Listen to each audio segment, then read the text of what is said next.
Hello, my name is Sabour Shaik and I will be sharing my literature path. The works I chose consist of Things Fall Apart by Chinua Achebe, The Pedestrian by Ray Bradbury, For That He Looked Not Upon Her by George Gascoigne, Acquainted with the Night by Robert Frost. My central work, Things Fall Apart, consists of a number of themes. Fate and free will. Okonkwo was raised by a lazy and stubborn father, and was expected to take after him. However, he becomes a rich and influential leader in the Igbo tribe. Okonkwo chose to follow his free will instead of the lifestyle which his father had left for him. This adheres to the theme, as it shows how Okonkwo exercised his free will to overrule his fate of becoming a shameful member of society like his father. Tradition. As a leader, Okonkwo is expected to practice what he preaches. An oracle tells Okonkwo that Ikemefuna, his adopted son, must be killed in exchange for the death of a woman who died several years prior. He complies and sends people to kill Ikemefuna. However, Ikemefuna runs towards him, and Okonkwo is forced to kill him to uphold the oracle's request in front of the people. Family. In the Igbo tribe, the ideal family consists of numerous functional members, each withholding a certain duty. The father is a provider and protector of tradition, the mother a caregiver and child-bearer, and the children the laborers and students, expected to learn and carry on the tradition to subsequent generations. Okonkwo works hard to achieve this structure, not only within his own family, but within the families of his tribe. Masculinity, reoccurring theme in contemporary literature that can be found in many works. For example, in The Great Gatsby by Scott Fitzgerald, Tom Buchanan exhibits toxic masculinity, setting a standard of what is considered manly and what is not. He beats his wife and behaves in an arrogant manner, severing his relationships at the expense of his desire to not be effeminate. This reflects in the book Things Fall Apart, as the main character, Okonkwo, kills his adopted son in an attempt to defend his masculinity. Such an action is not considered effeminate, as he withholds the request of the oracle. This trend of choosing between what is attributed to a person and what makes a person is a universal issue in real life and is reflected in literature through many works. Individuality. Okonkwo thought that all members of his tribe were able to live individually and to not be wholly dependent on one another. He has his own pride to protect as a leader and puts his reputation beyond family. The outcast in this story is Okonkwo. He has unrealistic yet traditional expectations for his family and tribe. As a prominent leader of the Igbo tribe, he demands for an obedient family that strictly adheres to the culture. When he accidentally kills a 16-year-old boy at a funeral, he is deemed responsible and is exiled to his motherland, Uganda, for 7 years. He is outright rejected by his tribe, who subsequently proceed to burn down his house and his possessions when his family and him are pushed away. He is still respected by the tribe, but the clan's devotion to the earth goddess reigns higher than their devotion to Okonkwo. Despite being a pivotal role in society, one fatal mistake erases years of tribal dedication. When he returns to the Igbo tribe, he finds that a large number of citizens have betrayed their culture and have converted to the practice of Christianity as missionaries spread their influence. He attempts to lead a violent rebellion, but fails to accumulate support and ultimately kills himself in despair. In the book, it says, "It was a crime against the earth goddess to kill a clansman, and a man who committed it must run away from the land. The crime was of two kinds, male and female. Okonkwo had committed the female because it had been carelessly accidental. He could return to the group of people after 7 years." This is on page 124.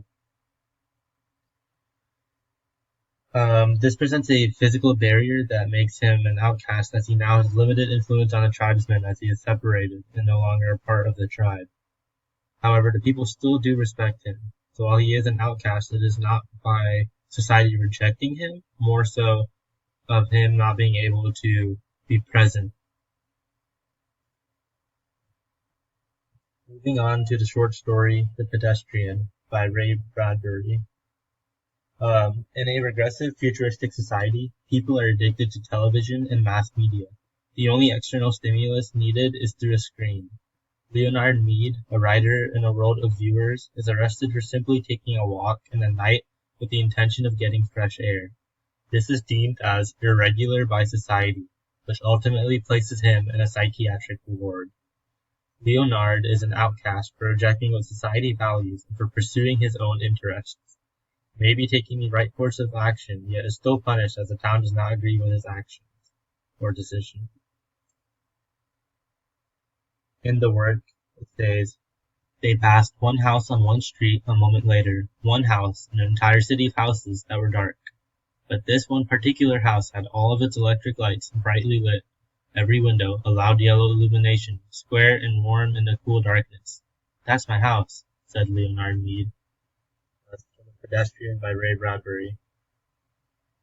This one house is representative of Leonard Mead, as it stands out and is against what the rest of the houses in the society or community look like and the way they function.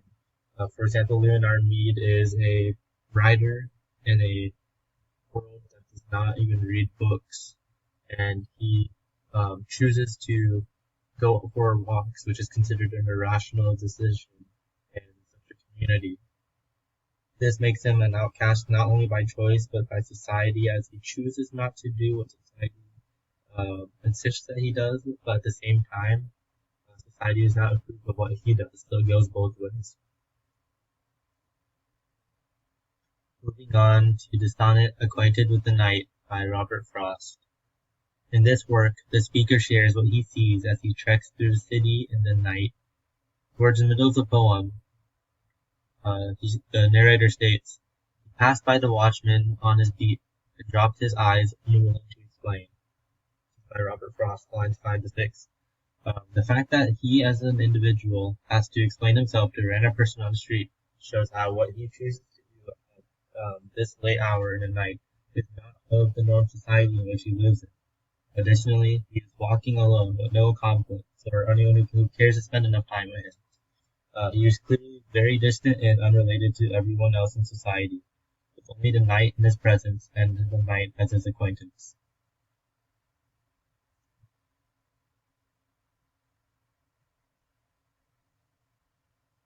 Moving on to my fourth work, For That He Looked Not Upon Her.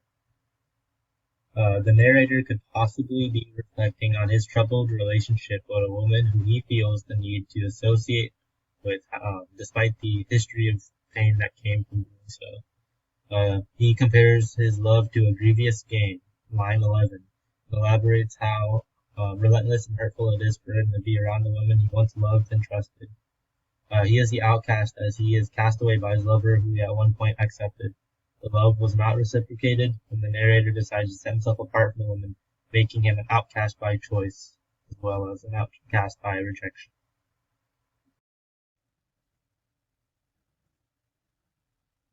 The four works I chose are interconnected in a common theme of an outcast. In different means, the authors depict a character struggling with either society or themselves. In Things Fall Apart, Okonkwo is an outcast for his strict mentality and judgment. Has a very harsh, unforgiving demeanor and fails to see past his own view and perspective. He is exiled by the tribe, is physically set apart and detached from his people. In the same way, the speaker in Acquainted with the Night is physically distant from the rest of the sleeping city as he embarks on his walk alone. This theme of isolation is reoccurring and shows the different way these characters develop their individuality, shaped by their own decisions and the reactions of society.